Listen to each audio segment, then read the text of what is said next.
দেখাবো রবিবাসরীয় প্রচার এবং তিনি এই মুহূর্তে পোস্তা এলাকার 22, 23 এবং 42 নম্বর এই বুথগুলিতে এই ওয়ার্ডগুলিতে তিনি যাচ্ছেন। মূলত 22, 23 এই ওয়ার্ডগুলো কিন্তু তৃণমূলের দখলে নেই। কাউন্সিলর নির্বাচনেও সেখানে কিন্তু থাবা বসেছে বিজেপি। স্বাভাবিকভাবে সেই ওয়ার্ডগুলিতে বাড়তি নজর দিচ্ছেন কলকাতা উত্তরের তৃণমূল প্রার্থী সুদীপ বন্দ্যোপাধ্যায়। আমরা দেখতে পাচ্ছি এই মুহূর্তে হুটখোলা জিপের উপর স্থানীয় বিধায়ককে সঙ্গে নিয়ে তিনি কিন্তু কালাকার স্ট্রিট থেকে শুরু করে এই যে পোস্তা অংশ সেখানে কিন্তু তিনি কিন্তু প্রচার করছেন, রোড শো করছেন, একেবারে সুসজ্জিত রোড শো। আমরা দেখতে পাচ্ছি সুদীপ বন্দ্যোপাধ্যায়কে কেউ মালা পরিয়ে দিচ্ছেন, কেউ ফুল ছুটছেন। একবার তার সঙ্গে কথা বলবার চেষ্টা করব যে আমরা দেখতে পাচ্ছি এখানে কিন্তু সুদীপ বন্দ্যোপাধ্যায়কে মালা পরানো থেকে শুরু করে আবার ফুল ছোড়া হচ্ছে।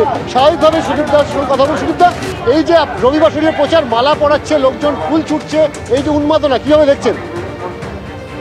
আমি গত 40 দিন ধরে এই ধরনের মানুষকে নিয়ে তাদের ওয়ার্ডে যাচ্ছি এবং আমি প্রথমেই বলেছি যে সর্বত্র অতীতের সব কিছুর থেকে এবারে উৎসাহ উদ্দীপনা লাগাম ছাড়া।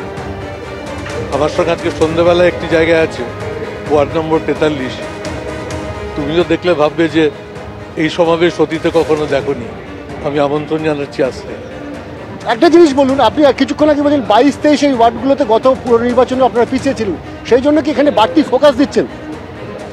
আমি ফোকাস যেখানে শক্তিশালী সেখানেও দিই, যেখানে কম সেখানেও শক্তিশালী শক্তভাবে প্রয়াস করি। মানুষ 4 বার বিধায়ক 5 বার এমপি বানিয়েছে কলকাতা শহর থেকে।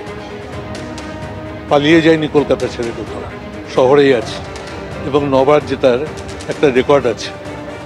এবার কি 10বার হবে? কতটা কনফিডেন্ট? 10বার হলে মেসির মতো একটা 10 নম্বরের জার্সি পরে খেলার মাঠে নামবো ভাবছি, বল পাইনি। আপনার কাছে আমি শেষ প্রশ্ন করবো, প্রধানমন্ত্রী আজকেও শহরে আসছেন, 4টি সভা রয়েছে তার, এবং তিনি বিভিন্ন জায়গায় ঘুরে ঘুরে প্রচার করছেন, কতটা প্রভাব পড়তে পারে বলে মনে করছেন?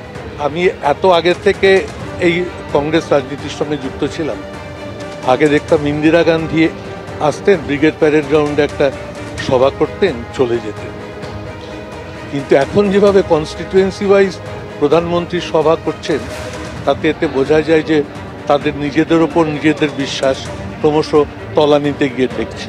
পশ্চিমবাংলাতে খুব বেশি আসা যাওয়া হচ্ছে এবং শেষ দফায় তো মনে হচ্ছে রাস্তায় চলতে ফিরতে কেন্দ্রীয় অনেক মন্ত্রীদেরকে সাধারণ মানুষ দেখে ফেলবেন, কারণ তারপরে তার ভোট নেই 5 তারিখের পর। 6 দফার পর বোধহয় কলকাতাটা ভারতবর্ষের সব নেতাদের একটা জায়গা হবে বিজেপি দলের।